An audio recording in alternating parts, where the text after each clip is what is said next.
Let me ask you, cancel culture is something you've talked about. A lot of you have talked about it. What does it mean to you when you see the words cancel culture? Well, it's the people, ironically, who never shut up about McCarthyism are the ones who are out practicing it full time. So the same group in Hollywood that always talks about the horrors and dangers of McCarthyism are the same people trying to get people removed from their jobs constantly or blackballed. So I find that the height of hypocrisy. Sure. But do you think that there are lines? I mean, you're a comedian, and comedians are allowed historically to joke about things that others cannot joke about, very touchy subjects. But do you yourself, Adam Corolla, are there lines that you have in the sand that you simply will not cross, even when trying to get a good laugh? No, I just want to go for what's funny. I didn't get into comedy to govern myself. I didn't get into comedy to sort of count my words or parse my words. It's insane that people, if you get into comedy and you're worried about what people think or how they're going to take it or how they may misconstrue it or misunderstand it, then you're in the wrong business. Sure. So that being said, have you ever apologized for anything you said or any joke you told? A joke by nature doesn't have anything behind it, if you really think about it. Once it's defined as a joke, it should be inert, and we should be able to get on with our lives.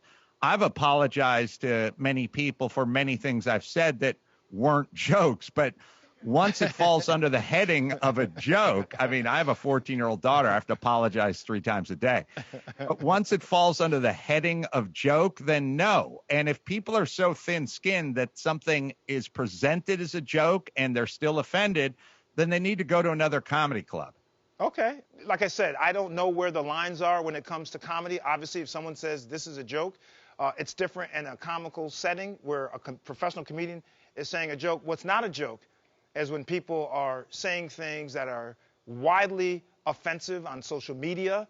In a comedy club, different situation, different rules apply. So I hear what you're saying, and listen, man, I'd love for you to come back and talk more about some of these viewpoints. Listen, here at the Doctors, we're open-minded, and we like to always talk to different people about their perspectives because no one has the one right answer, right?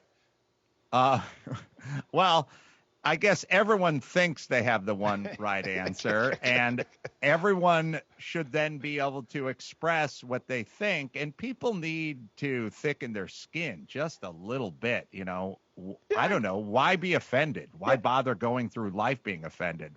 People say horrible things about me all the time.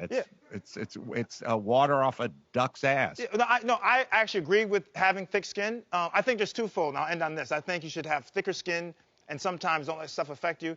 I think the other rule should apply is if you can't say it to somebody's face, you may want to think about saying it in anonymity on social media.